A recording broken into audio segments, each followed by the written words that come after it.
शिया इस्लाम की उत्पत्ति कब हुई? इस्लाम की उत्पत्ति 632 ईस्वी में मोहम्मद की मृत्यु के रूप में प्रकट। मुद्दों में न केवल मोहम्मद के उत्तराधिकारी के रूप में किसे नियुक्त किया जाए, बल्कि यह भी शामिल है कि एक सच्चे उत्तराधिकारी के क्या गुण होने चाहिए। सुन्नियों ने खलीफा को एक अस्थायी नेता के रूप में माना, मूल रूप से सामान्य समझौते द्वारा चुने गए, हालांकि बाद में वंशानुगत सिद्धांत आदर्श बन गया। शियाओं के लिए, हालांकि, उत्तराधिकार का प्रश्न एक व्यक्ति के पद का मामला है, अली दिव्य आदेश के माध्यम से। उसी तरह शियाओं का मानना था कि प्रत्येक इमाम अगले इमाम को भगवान की अनुमति से नामित करता है।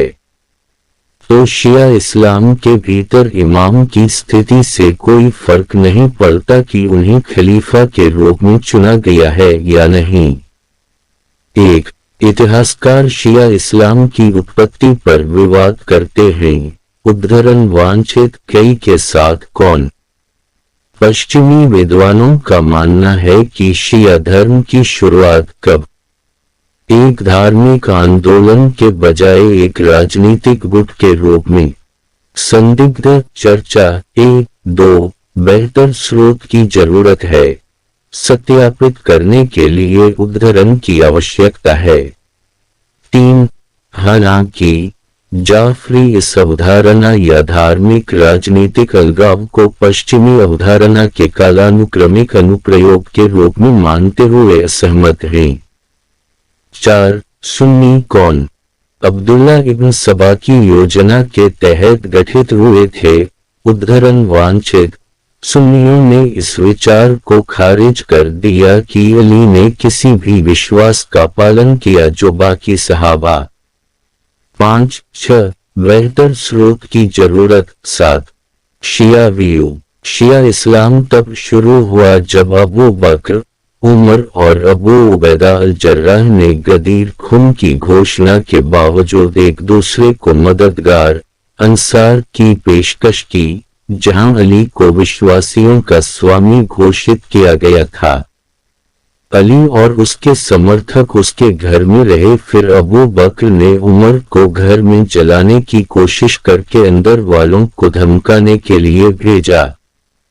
एक टकराव के बाद अली ने अंततः अबू बकर के प्रति निष्ठा का वचन दिया। अली 10 साल बाद गदीर की परंपरा के साथियों को कोफा में मस्जिद के प्रांगण में याद दिलाएगा, जिसे यौमुल रुहबा के नाम से जाना जाता है। शिया स्रोत उपरोक्त व्यक्तियों के साथ साथ सुन्नी लोगों की मिलीभगत के बारे में स्पष्ट हैं।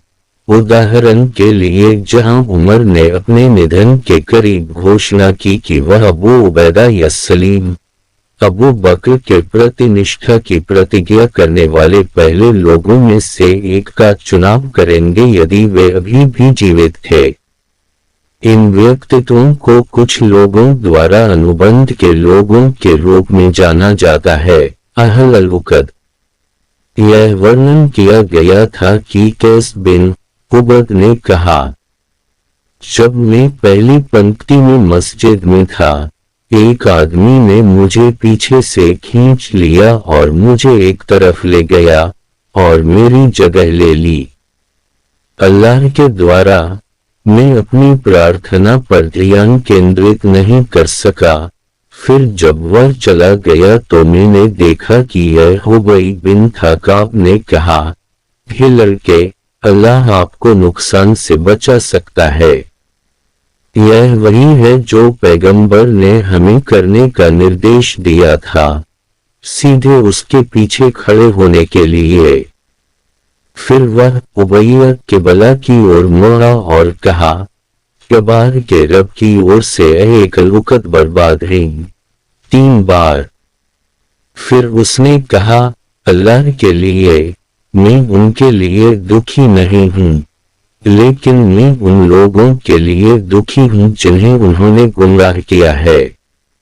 मैंने कहा, सफर अबू याकूब, एकल, पोकत से तुम्हारा क्या मतलब है?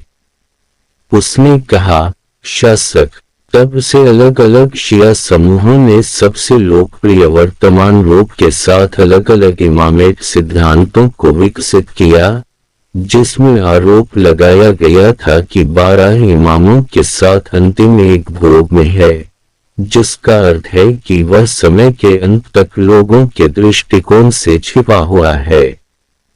अन्य शिया समूह इमामों की संख्या को सीमित नहीं करते हैं और इसके बजाय इमाम को एक न्यायपूर्ण और जानकार नेता बनने के लिए प्रोत्साहित करते हैं।